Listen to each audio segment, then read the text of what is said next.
Magandang lalaki at babae po sa inyo lahat. Ako po si Vic Garcia. Ako naman po inyong kapamilya, Ameline Garcia, at ito ang Tulong Ko Pasabog Global sa TFC, The Filipino Channel. Nandito na naman kami para bigyan kayo ng tulong kaalaman para sa buhay na mas matagumpay, mas masaya, at mas makabuluhan. Kapamilya, mayroon ka bang problema na hindi mo alam ang solusyon? Bakit hindi ka magtanong sa iba para malaman mo ang solusyon sa problema mo? Yan, totoo. Napakagandang suggestion po sabi ni Evelyn. Kung may problema ka, magtanong ka sa iba. Minsan parang nahihiya Di ba nung araw, nung wala pang Waze, magtatanong ka ng daan, parang ayaw mo magtanong, di maliligaw ka na lang. So, ang problema po, napakarami pong tao ngayon, may problema, pero hindi nasusolusyonan ang kanilang problema simply because hindi sila nagtatanong. Ito po, good news. Mamaya, pag-uusapan natin kung bakit may mga taong hindi humingi ng payo o tulong kapag sila ay may problema at paano ito masusolusyonan. Hindi kaya yung iba, naku, magastos pag nagtanong may medyo. Kaya nga, mamaya, isa-isahin po natin ang dahilan. Yes, sa ating episode na Itanong Mo Lang! At syempre, pag-uusapan din natin at matutunghayan din natin ang successful business journey ng isang young entrepreneur. Bata pa po. Oo, 28 years old na si Jane Magan Chang sa segment na Kung Kaya Nila, Kaya Mo Rin. Tunghayan din po natin ang sagot ni Amabel De Leon sa tanong na, how do you prioritize different problems when they arise simultaneously? Sabay-sabay ang matitinding problema. Oo, Paano? Diba? Ano gagawin mo? O pagka may problema sa opisina, may problema sa bahay, may problema sa finances, paano yan? Sa tulong inspirasyon, abangan si Joey Marcelo as he discusses the difference between a successful person and a failure. Dami po natin pag-uusapan sa araw na to. Pero bago yan, simulan po muna natin ang ating programa ng Tulong Pampagana. Dahil ang paniniwala namin, one idea can change your life or one story can change your life. Totoo po, at para ganahan tayo sa buhay, we should always endeavor to bloom wherever we are. Tama ka dyan. At syempre, makakasama natin ang Vice President ng Vanura Home Health and EdSense Solutions at outstanding book author of Bloom on the Battlefield na si Amabel De Leon. Amabel, how do you prioritize different problems when they arise simultaneously? Hi, Vic and Evelyn. Thank you for having me again in your show. What an honor to be with you. So the question is, how do you prioritize different problems when they arise simultaneously? What would you do? I always look at it in different perspectives. So, syempre tayo, pag may mga problema tayo, anong unahin mo? Number one, yung physiologic needs mo. Pera, pagkain, right? Makakain ka, may titirahan ka. Number two is it safe? Is it compromising your safety? Number three, is it compromising your belongingness, your family? Ang tsaka yung mga tao na kailangan mong iintindihin muna, yung unahin muna kung sino yung importante sa'yo. So, minsan may problema ka sa trabaho, may sakit yung anak mo, may kaibigan ka rin ng hingi ng saklolo, sino unahin mo doon? So, syempre, always number one is your family. So, kung nangailangan yung anak mo ng attention, may sakit siya at that moment, kailangan ka magstay home, then that is your first priority. Second priority mo is yung kung sinong sunod, whatever's closer to you. Kung ang kaibigan mo talaga nagsaklolo, kailangan ka doon, marital problem or whatever problem, assess mo yun kung hindi naman masyadong life-threatening, i-assess mo kung sino ang mas importante ngayon. So, anything that's not life-threatening, you can put that aside. Ngayon, let's say for example, may family ka naman ngayon na may sakit. Tapos meron kang, let's say, kaibigan na na aksidente na kailangan ka. Na wala siya pwedeng mapatakbuhan kundi ikaw. Kung if you think na yung anak mo na maiwan mo sa friend mo, pamilya mo, dahil may life-threatening condition na kailangan mong i-attend yung kaibigan mo, then you will assess that also. Na pwede mo siyang unahin. Ngayon, so yun ang palagi kong titingnan. Ano ba yung life-threatening condition at that moment that requires my urgent attention? Second, mga tao na kailangan ng attention. So, minsan may problema sa trabaho. Maybe may issue ka, may mga kailangan na isolve ka. may mga disruption, right? May mga process na hindi sinusunod. May mga audit ka na kailangan harapin. Pero meron ka namang tao sa opisina na umiiyak, may problema sa pamilya, nag-walk out sa trabaho. Siyempre, uunahin mo yon. When it comes to people, when there's a people or person involved at that very moment, yun ang unahin mo. Second, yung mga staff task na pwede naman maghintay or pwede naman ma-delegate, i-delegate mo na hindi naman kailangan ng attention mo kaagad. Pag may pamilya naman ang nangailangan, family first. The same thing sa opisina.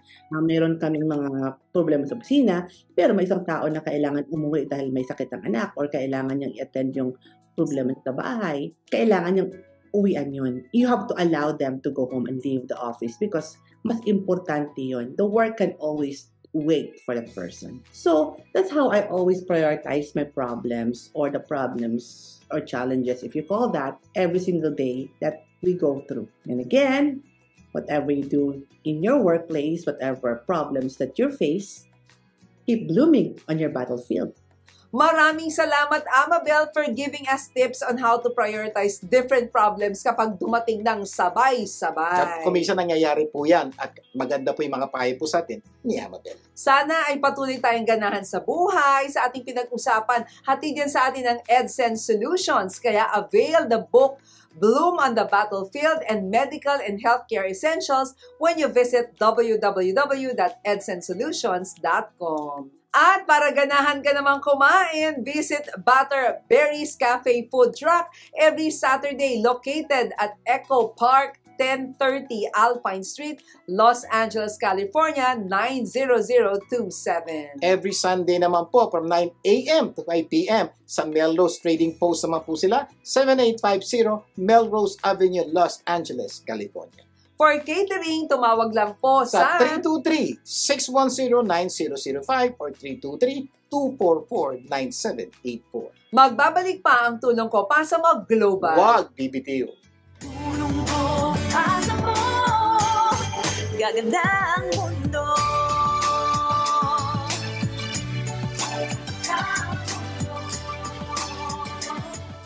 Nagbabalik ang tulong ko pa sa mga global. Nandito na tayo sa tulong pampaganda ng buhay. At meron tayong segment na ang tawag natin ay kung kaya nila, kaya mo rin. At syempre dito sa segment na ito, tayo po'y kumakausap, nag-i-interview po tayo ng mga successful Filipino businessmen and women dito po sa Amerika. Ang layunin ng segment na ito ay himukin at tulungan ng bawat Pilipinong gustong magnegosyo sa Estados Unidos. Sana po sa bawat kwentong aming gagawin, maniwala at umaksyon kayo sa inyong mga pangarap na maging negosyante din. Dahil ang paniniwala po namin, kung kaya nila, kaya mo rin. Today, ang guest business personality natin ay isang young business owner of Jane Rockstar Salon in Artesia, California. She migrated from South Cotabato, Philippines and started her business amid the pandemic. Please welcome the woman behind Jane Rockstar Salon and of course, a gospel singer, Miss Jane Magan Cheng. Magandang babae sa'yo, Jane! Magandang babae ka din, Miss Abeline! Marunong ka talaga. Malamang nanonood ka ng tulong ko pasa mo, ha? Opo, inspired. Oo. At Jane, ha, nabalitaan ko, grabe ha, nagsimula ka ng negosyo amid the pandemic. Pero bago natin puntahan yan, unang tanong ko sa'yo, paano ka ba napunta dito sa Amerika? Pakikwento naman.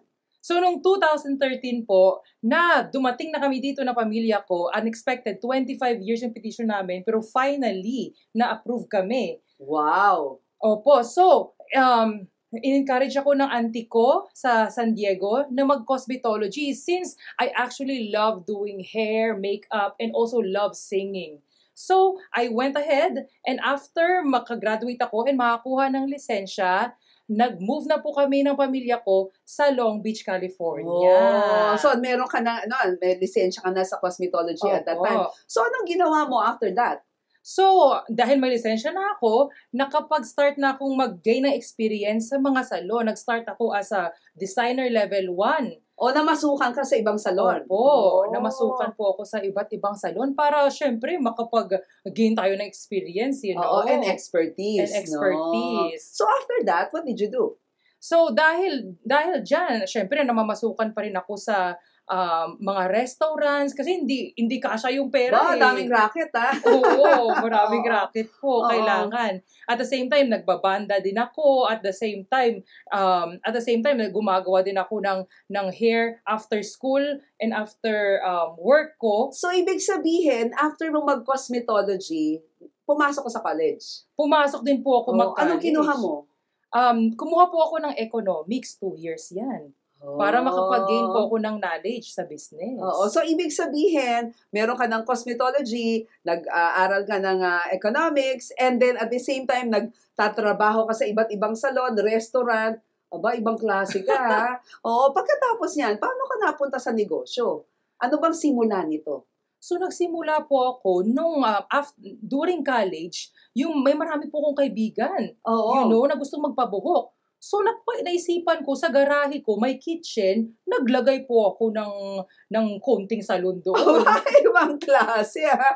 So, ibig sabihin yung kitchen, yun yung parang pinaka-shampoo bowl mo? Opo, nakaganon po nga yung kliyente, okay lang sa kanila eh. Oo, okay na okay sa kanila kasi at the same time po, ibang klase din kasi kinakantahan ko din sila during the service. Ibig sabihin, meron kang unique selling proposition. Opo. Oo, yes. sige nga, sample nga. Paano ka kinakantahan yung mga kliyente?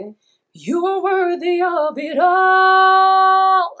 You're worthy of it all, Jesus. For from you are all things, and to you are all things. You deserve the glory. Galing naman. Thank Ay, you paano po. ba naman hindi ka pupuntahan ng mga kliyente? May libreng concert habang nagpapabuhok. Opo, at may karaoke din ako. Ay, ibang klase ka, girl. Oh, so pagkatapos niyan, ilang taong ka at that time? Siguro mga 23. 23 years old lang po ako. Oo. So, gaano ka katagal dun sa garage mo? Mga 1 year and a half. Nagtapos lang po ako ng college, ng economics, Oo. ng 2 years. Then, doon na ako nag-start na magnegosyo na small studio. 100 square feet lang. So, from garage, medyo na-promote ka na. Oo. You know? So, pumunta ka. May pera ka ba at that time? Medyo wala pa po kasi syempre binayaran ko yung kolehiyo ko at that time. So, nag-start lang po ako sa $2,000. Nangutang pa ako ng $500 to $2,000 sa ate ko.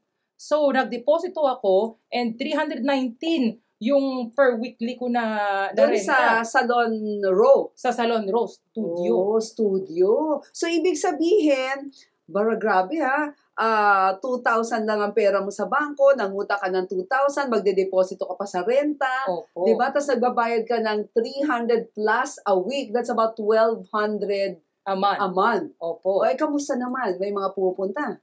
Ang daming pumunta pero nag-close po ang salons dahil nag-pandemic. Naloka Oo. ang girl nyo. O, hindi ka naman discouraged kasi nag-pandemic, di ka ba parang ayoko na, tama na to.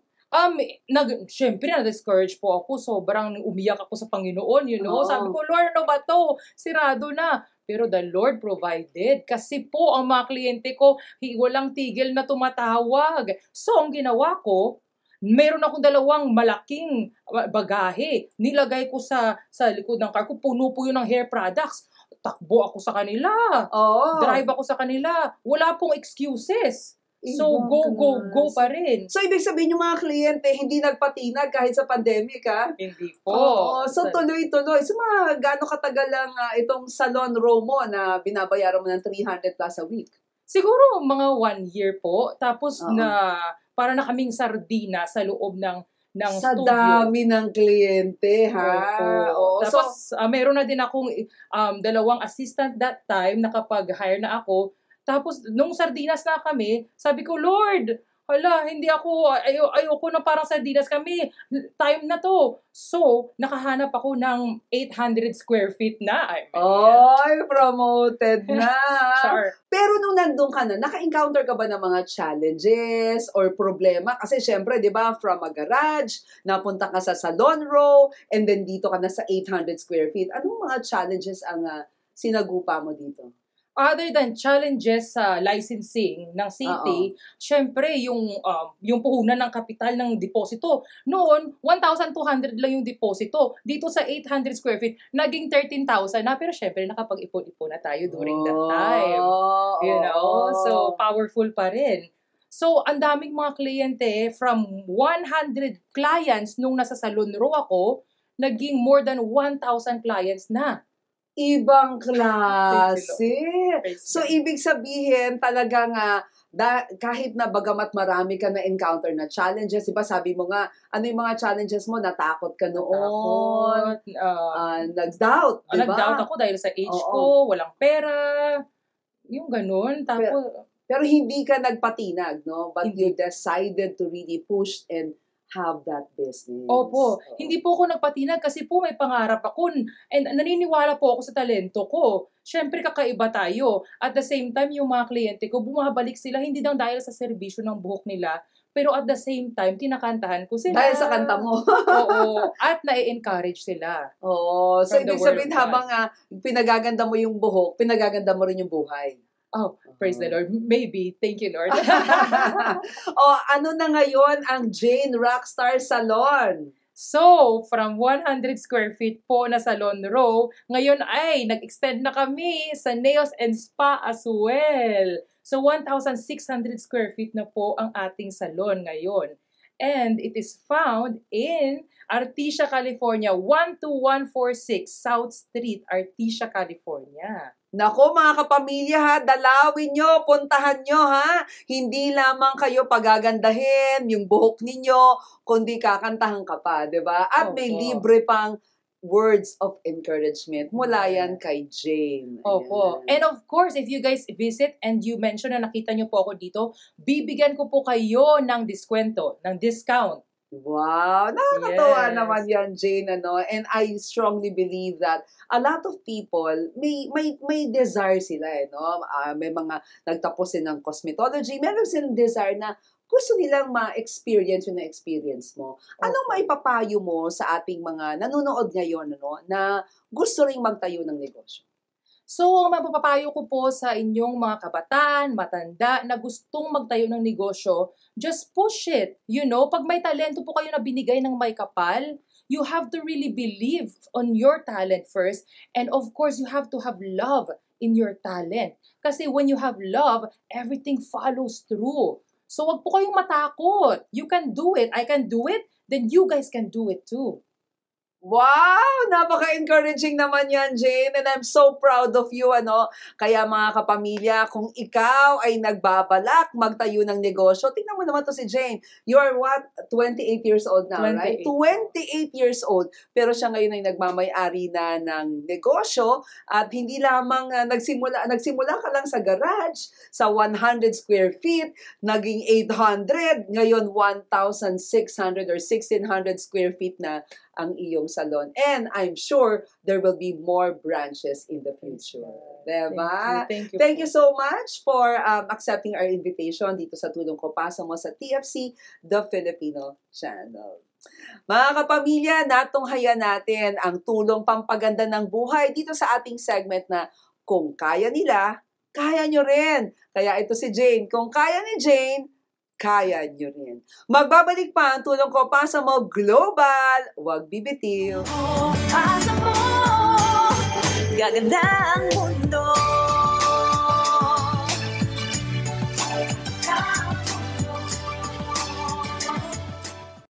Nagbabalik ang Tulong Ko Pasa Mo Global. Vic Garcia pumuli. At Abiling Garcia, tunghayan muna natin ang tulong pampaganda ng buhay tips mula kay Wendy Lindo. Wendy! Para mas maganda ang buhay, don't hold grudges. When you hold a grudge, you are hurting yourself more than those who offended you. Pag hindi ka nagpatawad, mabigat ang bibitbitin ng puso mo dahil sa puot at galit. Forget and let go. Gagaan ang pakiramdam mo at gaganda ang buhay mo. So what are you waiting for? For more tips, please visit The Wendy Lindo Show on YouTube channel. Remember, life is beautiful, so live your life beautifully. Thank you so much, Wendy. Until next time, para sa iba pang tips para mas gumanda ang buhay. Okay, dadako na tayo sa ating tulong dagdag kaalaman. Ito pong ating weekly mental exercise. Kung saan hanap tayo ng paraan para mas madagdagan ng ating kaalaman. Kapamilya, may kilala ka bang taong may problema pero hindi humingi ng tulong o payo sa ibang tao? Bakit? Bakit? Oo nga, bakit nga naman, ano? Ang iba naman, pinahihirapan ng sariling mag-trial and error. Pwede naman magtanong, again, bakit? Yung po, kumisan, naguguluminahan po ako. Alam niyo, naguguluhan po ako, confused po ako. May problema, pero hindi nagtatanong. Oo. At kumisan, alam naman nilang may mga taong makakatulong sa kanila sa problema nila yon. At kung tatanungin lang nila, di sana solve na ang problema nila. Oo, minsan parang may hinahanap ka, nasa department store. Nahihirapan ka, magtatanong ka lang naman sa ang department hinahanap yung children's shoes, sa ang department hinahanap ang ladies wear, naghihirapan ka. Iba naman po, may problema sa pera, may problema sa relasyon, may problema sa trabaho, na kung magtatanong lang sila, masusolusyonan po yung problema nila. Pero good news po, today, pag-uusapan natin kung bakit may mga tao hindi humingi ng payo o tulong kapag sila ay may problema. At ito mas matindi, paano ito masusolusyonan? May solusyon tayong pag-uusapan. Sa ating episode na Itanong Mo Lang. At bakit may mga taong hindi humihingi ng tulong or payo kapag sila ay may problema? Ito na po, yan. isa-isayin natin ang dahilan. Dahilan, number 1. Because they know the solution to their problem. Syempre naman, kung alam na nila yung solusyon, hindi na sila hihingi ng solusyon. Oo nga naman, ano? Diba? So, bakit nga naman sila hihingi ng tulong? Alam na ko nila. na May mga Oo. pagkakataon pong alam na nila, kaya hindi po sila humingi ng tulong. Pero hindi na problema. Kaya lang, minsan, may mga taong alam ang solusyon sa kanilang problema, pero meron pa rin silang Ayun, problema. ito ang problema. Ano problema nila? Oo. Hindi nila ginagawa yung solusyon Yun na alam po. nila. Yan. Maraming pong tao ganyan, kaya may problema, hindi nasusolusyonan. Hindi nila alam yung solusyon. Hindi nilang ginagawa. Maraming dahilan, ba't hindi nila ginagawa? Natatakot kung minsan, medyo alam, pero hindi alam yung actual na gagawin. Kaya po maraming tao po, may problemang hindi nasusolusyonan kasi hindi po nila ginagawa yung dapat nilang gawin. Oo nga, no? Kasi parang, di ba, knowing and doing are two different Totoo things, yan. di ba? Maraming tao, ang alam nila yung kanilang dapat gawin, di ba? Para masolusyonan yung kanilang problema. Pero may problema pa rin kasi hindi naman nila ginagawa yung alam nila. Halimbawa, sabi niya, para makawala sa utang, Ito gagawin. kailangan wag mangutang, di ba? Siyempre. Pero nangungutang pa rin. Or, halimbawa, para hindi maaksidente, kailangan magbasa ka ng manual Yan. ng kotse Para mo. gumanda yung relasyon nyo sa asawa, ito dapat gawin. Number 1, number 2, Oo. number 3. Kaya lang, hindi ginagawa, kaya marami po sa atin, hindi gumaganda ang ating buhay dahil may solusyon, hindi ginagawa. Kasi knowing and not doing is as good as not knowing. Yun ang dahilan po namin, kaya Oo. nilagay po namin to, na kahit alam mo, pero hindi mo ginagawa, parang hindi mo na rin alam. Kasi baliwalay pag alam mo, hindi mo naman ginagawa. Oo. So, problema po malaki yan. Kumbaga, well-read ka. Mm. Alam mo naman lahat ng instruction, hindi mo ginagawa. Ang solusyon, kung alam mo ang dapat mong gawin, Just do it! Yan na lang po. At para masolusyonan na yung problema niyan. Pero, punta po tayo sa pangalawang dahilan, bakit nangyayari ito? Because they are ashamed Ayan. to ask questions. Totoo po yan. Yan po isa sa pinakamalaking problema. May Bakit mga nangyayari taong yan? hiyang magtanong, hindi na nila, parang nahihiya ako wag na lang ako magtatanong. Kaya pinababayaan na lang nila ang problema o kung minsan, nanghuhula na lang. Ayun, lalong lumalaki yung Yan, problema. totoo po yan. May kilala ba kayong taong sa hiya? Hindi nagtatanong kahit alam niya yung taong yun makakatulong sa kanyang problema.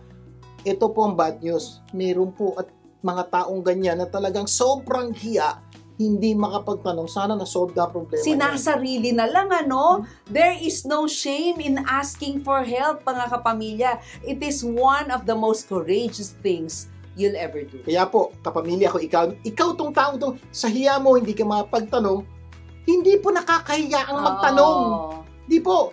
Ang pagtatanong po, ibig sabihin na matapang ka. Sa tapang mo, nagtanong ka dahil alam mo, kailangan mo yung sagot sa tanong na tinatanong mo. Kaya kung ikaw to, siguro naman, tanong mo lang. Correct. Kaya po title natin, Itanong mo lang. Be strong enough to stand alone, smart enough to know when you need help, and brave enough to ask for Yan. it. May mga pagkakataon, natanggap na natin, kailangan natin ng tulong.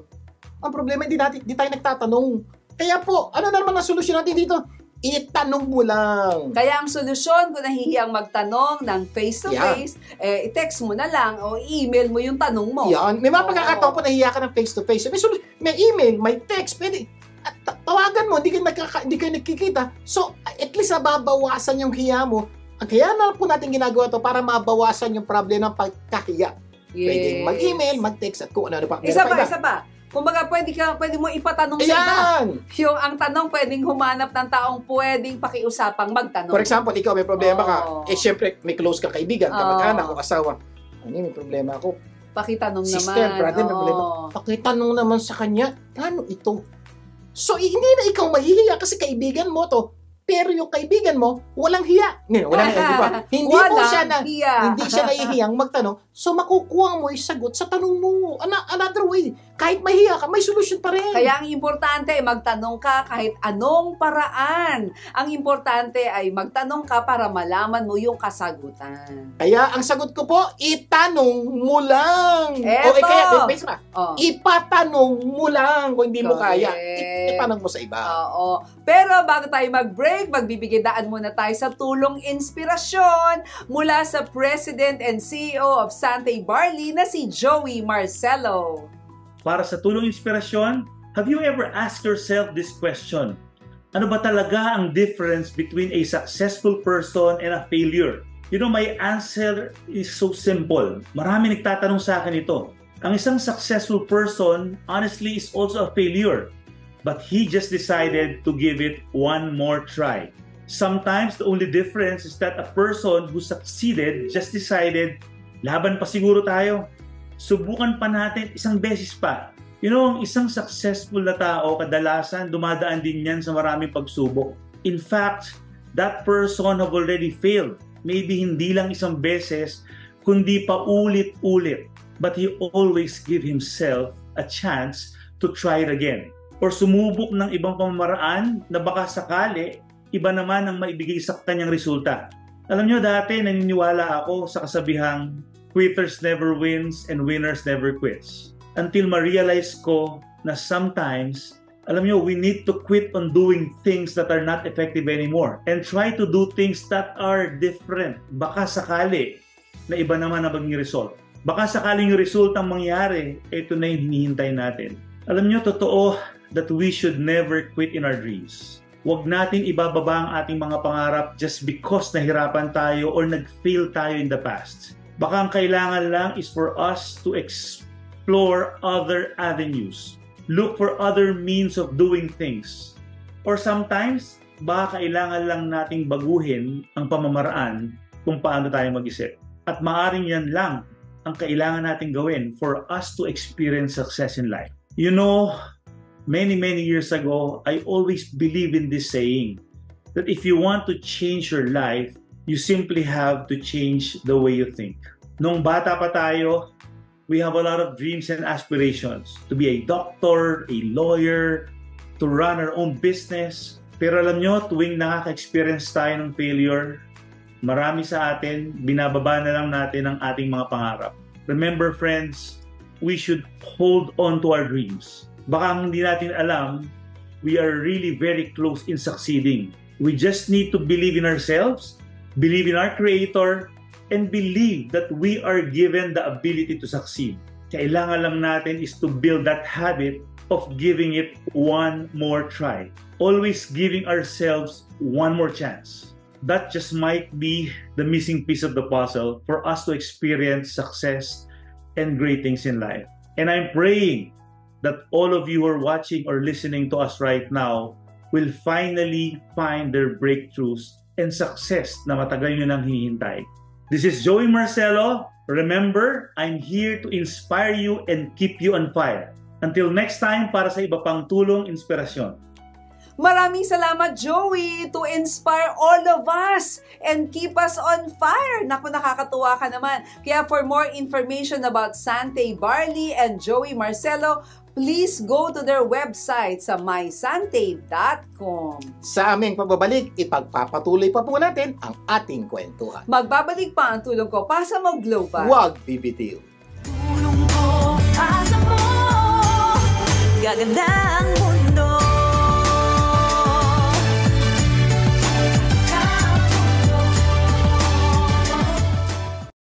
Nagbabalik ang tulong ko para sa mag-global. Vic Garcia po muli. At Abilene Garcia, patuloy tayo sa ating tulong dagdag kaalaman. Sa ating topic na bakit may mga taong hindi humingi ng payo o tulong kapag sila ay may problema at paano ito masusolusyonan. Sa ating episode na, Itanong mo lang. Review lang tayo ha. Napag-usapan natin Ang dalawang dahilan.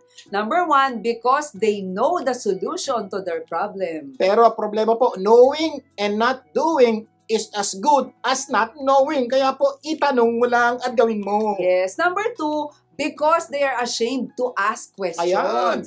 Tandaan niyo po ito. There's no shame in asking for help. It is one of the most courageous thing you can ever do. Kaya, itanong mo lang. Yes. Number 3, ito na, because they are afraid to ask questions. Ayan. Nakakatakot ba? Tangina, hiya. Oo. Ito ngayon, takot. Sir, ano pagkakaiba nito? Ito, pag-usapan natin. Kasi may mga tao rin ganyan eh. Marami silang takot, diba? Bakit Parang natatakot? Natatakot silang ma-judge. Correct. O, Yan natatakot. lang, hindi mo alam. Parang, ganun po iba, Oo. parang feeling nila, mamalitin sila ng ibang tao pag sila magtanong. Okay, sagutin. Ang simple-simple lang naman yan, tinatanong po pa. So, doon po sila natatakot, kaya ayaw nilang gawin. Kumbaga natatakot sila sa mga Iba, judger. mga judgers. Oo. O husgahan ng ibang tao, di ba natatakot? O kaya natatakot silang malaman ng iba ang problema Ayan, ibang nila. problema naman po ito. Oo. Ibang, pag nagtanong sila, malalaman niya yung problema ko. Yun ang takot niya. Oo. Ayaw niyang paalam. Gusto niya ng tulong, pero ayaw niyang ipaalam. So, nangyayari, nananaig po yung takot na baka malaman. Eh, syempre, paano na kaya matutulungan pag hindi niya paalam? Sa totoo lang po, isa sa pinakamalaking dahilan bakit maraming tao hindi nasusolusyonan ng problema, natatakot silang malaman ng ibang tao yung problema nila. Ang problema niyo po ito, paano kayo matutulungan kung hindi malalaman ng tao yung problema mo? Oo nga, Kasama iba kaya yun. pala minsan parang nahihiya ang tao magkaroon Iba yun. ng... Iba hiya. Hindi, natatakot Takot. silang kumuha Magtanong. ng counselor, Oo, marriage counseling, di ba? Or mag-subject themselves to career counseling. Kasi parang iniisip nila ako, parang baka husgahan ako nito, nakakatakot naman. Hindi lang, may dagdag pa. Dagdag pa ito. Oo. Dagdag pang sa takot na husgan. Baka ikwento pa sa ibang tao yung problema nila. Ayan, dagdag na naman problema yan. Ayun, oo. Kung sakaling magtanong sila dun sa ibang tao, uy, nagtanong sa akin si ganito, baka Oo, naman, yun. yun ang takot. Ang problema niya, Baka gawin hindi nila. lang malaman. Baka pag nalaman, ikwento sa iba. So, kaya mas marami nang nakakaalam. So, yung po ang takot nila. Kaya po, minamabuti pa nila on their own. Huwag na lang magtanong, huwag nang solusyonan ng problema sa takot nilang malaman ng iba at ikwento sa iba. Problema. Nako, at dahil sa kanilang takot, hindi sila nagtatanong. Kaya hindi tuloy nila nasusolusyonan ang kanilang problema. Sana po kung kayo po ito, makinig po kayo mabuti. Dahil may solusyon naman po sa problema. Kita tandaan niyo po may problema lalaki problema pag di mo sinulusyonan. Kailangan mo lang gawin. Itanong mo lang, sir, takot ako. Ano solusyon? Solusyon, magtanong, anonymously. Ayan. Meaning, hindi mo kailangan ipaalam kung sino ka. Ayan. For example, Diba? may mga counselor po sa TV, sa radio, na pwede po kayong anonymous. Sino ito? Wala pong pangalan. Basta ito po yung problema ko, tulungan niyo po ako. Pwede po yun. So, hindi ka magtatanong sa taong kilala mo. Hindi. Magtatanong ka sa ibang tao na hindi ka kilala, so hindi ka huhusgahan. Hindi ka mapapahiya. Hindi ko kwento yung buhay mo sa iba dahil hindi ka naman nila kilala. Or pwede mo, may mga nababasa akong ganito na nagtatanong, itago nyo na lang ako sa Ayan. pangalang Maria Procopia. So, O totoo po yan. mga ganon, diba? So, ibig sabihin patawag po doon, kung mayroong blind audition, ano yung blind audition? Oo. Ito, blind counseling. Hindi kanya kilala, pero pwede ka humingi ng tulong. Again, pwedeng humanap ng taong mapagkakatiwala ang magtanong. Yeah, again na naman. Kung ikaw mismo, nahihiya ka, natatakot ka magtanong, again, ate, kuya, pakitanong naman sa kanya. So, yung takot mo, wala na. Kasi hindi niya alam kung sino ka. So, yung possibility, i-chismis ka, ikwento ko sa iba, maliit. Kasi hindi ka niya kilala. So, solve ang problema mo. Alam mo, I admire. Kamakailan, di ba, merong pumunta dito, nagpa-counsel sa atin, na talagang sinabi niya talaga kahit mga sensitibo, di ba, para matulungan siya kung ano yung gagawin niya doon sa kanyang current na problema. Ganun po kasi. Oo. Parang doktor po, sabi niya, may problema po ako. Ano? Mas hulaan niya na lang po. Pwede ka ba tulungan ng doktor kung hindi niya alam yung nararamdaman mo? Ganon din po sa mga gustong tumulong sa inyo. Kailangan ikwento niyo yung at a certain degree para malaman niyo yung problema mo para matulungan kanila. Kasama po yun sa risk. Mamili ka. Sigurado hindi masolusyonan ng problema mo o baka masolusyonan ng problema mo pag ikaw ay nagtanong. Reminder, magtanong sa mga taong pwedeng pagkatiwalaan na hindi yung isi-share sa iba ang iyong problema. Tandaan niyo po ha. So, be discreet. Be discreet po. Ibig sabihin po, hindi po lahat ng tao lalapitan mo para humingi ng solusyon sa problema. May mga professional, trained na tao na talagang yun ang ginawa po nila.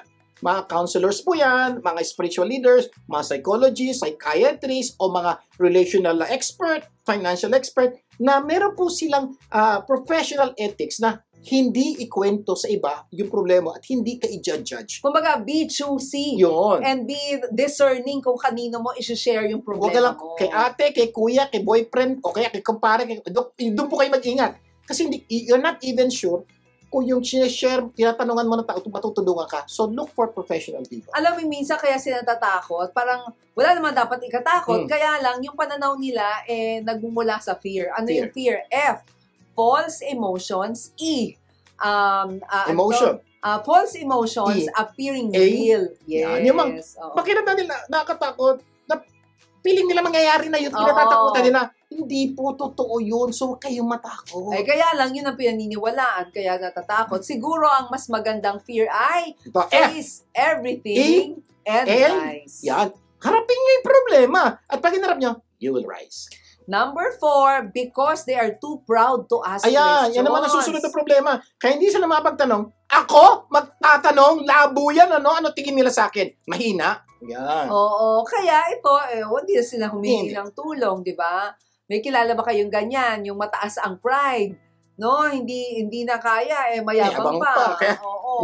Pagpatawad niyo po, may mga tao po talaga ganyan, hindi masolusyonan ng problema kasi taas ng pride. Kaya pakisabi na lang sa mga taong medyo may pride, ingat. Ito sabi ng Diyos, pride comes before destruction. Diyos na po ang nagsabi nun. Pag masyadong mataas ang pride natin, susunod po, babaksak po tayo, you'll fall. So, Yes. hindi po masamang magtanong. Ang kadalasang sanhi ng kasawian ay kayabangan. Hindi katangahan. Oo, So, kawalan ng kayabangan. alam. Hindi po sinabi ni Lord na yung stupid, after stupidity is fall. Sinabi po, after pride po. Pag tayo prideful, kasunod po niyan. Wala naman taong walang kahinaan. Walang taong alam lahat, yung lahat ng bagay. Kaya huwag magdunong-dunungan. Magtanong. Kaya solution po, itanong mo lang. Admit na may mga bagay na hindi natin alam. Admit that we all need somebody to lean on. Walang taong pwedeng mabuhay ng mag-isa. Kaya, itanong mo lang. Mamaya, tutuloy natin ang ating usapan sa kung bakit may mga taong hindi humingi ng payo o tulong kapag sila ay may problema at paano natin ito masusolusyonan. Pero bago tayo mag-break, magbibigidaan muna tayo sa usapang real estate mula sa outstanding icon, real estate EXP agent na si Rodrigo Suerte Felipe. Rod! Magandang lalaki, magandang babae sa inyo, Vicky Navilin. Last week, pinag-usapan natin yung California Dream for All program by the government. This week po, pag-usapan naman natin, ano po ba yung mga kailangan natin gawin para po maka-avail itong programang ito. Number 1 po, kailangan po first-time home buyer kayo o first-generation home buyer. Number 2, kailangan po meron din kayong income para po sa pang-monthly mortgage natin. So ano po ba yung mga pwede niyong gawin para po ma-approvean kayo dito sa programang to? Kailangan po, tawagan niyo ako sa numero na to, 310-689-9781 para ma-connect ko po kayo sa approved and accredited lender by this Cal HFA program po. So ito pong programa na to, hindi po every time binibigay ng government. Ngayon po, meron silang budget na ilalabas ngayong April. So kaya po, kung nagbabala kayong bumili ng bahay po, ito na po yung tamang kakataon para po ma-pre-approvean kayo and then malagay po kayo sa lineup ng mga home buyers. Kagaya po nyo, isa rin po ako imigrante dito sa Amerika na nangarap bumili ng bahay kasi po that's one of our American dream, to have your own home. So kaya po, kung nangangarap kayong bumili, tamang-tama na po itong pagkakataon nito kasi po magbibigay ang gobyerno ng pera sa mga first-time home buyer. Hanggang sa susunod po. Maraming salamat po and I will see you next week. Maraming salamat, Rod. Until next time, para sa iba pang usapang real estate. Magbabalik pa po ang tulong ko Pasa Mo Global. Huwag bibitiw. Tulong ko, asa mo, gaganda ang mundo.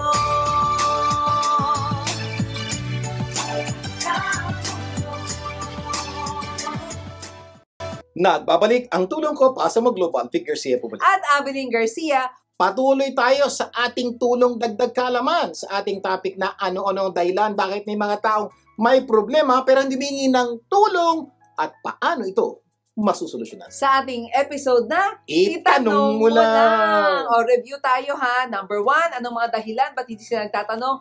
Because they know the solution to their problem. Number 2, because they're ashamed. Hiya sila. Number 3, because they're afraid to Takot ask ako, questions. natatakot akong malaman ng ibang problema ko kaya ayoko na lang magtanong. Yes. Number 4, because they are too proud to ask questions. Yabang sila. Sabi nila, ako magtatanong, labo yan. Number 5, because they tried before but nothing happened. Yan. Nagtanong na sila noon. Sir, nagtanong ako naman noon, wala naman nangyari. Ginawa naman namin sinabi nila, wala naman nangyari. Kaya sir, ayoko nang magtanong. Parang nakakadala naman, I tried it Yan. before. Totoo po yun. May mga tao pong sinubukan na po na magtanong, magpatulong, pero wala naman nangyari. Pero tandaan nyo naman po, siguro meron naman po siguro salitang second opinion, di ba? Sa doktor.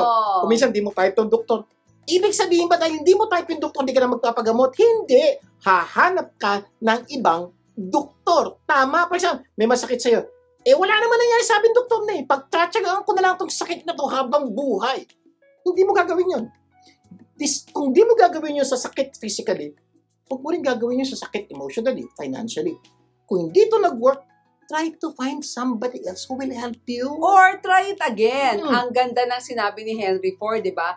Failure is only the opportunity to begin again. Only this time, more wisely. Ayan, so ibig sabihin po na Henry Ford, nagkamali ka dito. Baka mali ka ng nilapitan. Okay, hindi siya dapat. O baka hindi mo na ikwento lahat ng dapat ikwento. Kaya ang naibigay sa yung suggestion o recommendation, iba, kaya sa susunod ka magtatanong, this time, mag-isip ka, ito ba'y dapat na taong kausapin ko? Sasabihin ko ba'y dapat ko sabihin? Nasabi ko ba'y dapat ko sabihin? May detalye ba? Ganito, ganyan. Kasi po, kuminsan pa nagkasabi tayo ng kwento, kuminsan may mga tinatago tayo. Ito po problema pag tinago nyo. Hindi kayo matutulungan mabuti ng taong gustong tumulong sa inyo kung may tinatago kayong ibang impormasyon na kailangan dun sa sitwasyon. So, pag nagpapatulong ko, kaya sabihin nyo na lahat para matulungan At ko. saka maging matalino sa pagtatanong at kung sino ang tatanungin, di Totoo ba? yan. Kung minsan kasi mali ang mga taong ating tinatanong, may problema ka sa pera, tatanungin mo yung kaibigan mo, may problema rin Huwag sa po pera. ganon. Ano may tutulong yun sa'yo? Hindi rin niya masusolusyonan yung kanyang problema, lalo ka na. Yan. So, napaka-importante. Manap po tayo ng mga expert dun sa field na problema po natin. May problema tayo sa investment, nag-invest pa tayo. Punta kayo sa investment person na magaling. Yes. Sir, wala Meron. Yun lang kung minsan, may bayad. Kaya ayaw natin magtanong. Meron naman po mga libre. Kung may mako kayong libre, very good.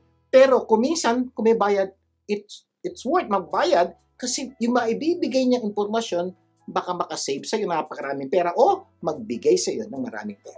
May problema ka sa asawa mo. Tatanungin mo yung kaibigan mo, may problema rin sa asawa niya. Di ba? Labo Medyo mo, no? malabo, di ba? Tatanungin mo, kaibigan mo, nakipaghiwalay sa asawa niya, anong mangyayari sa'yo? Oo. Problema yan. Kung magtatanong, maghanap ng taong may tiwala ka. Mm-mm. Tsaka yung merong success rate factor dun sa May problemang experience, dinadaanan mo. pinag-aralan. Oo. So, malaki possibility matulungan ka. Minsan naman, parang tama yung pinagtatanungan mo. Kaya lang, hindi ginagawa yung mga dapat mong gawin. Ayan, for example, Diba? nagtanong ka, sinabi, ito gawin mo, ito gawin mo, ito gawin mo, ito gawin mo.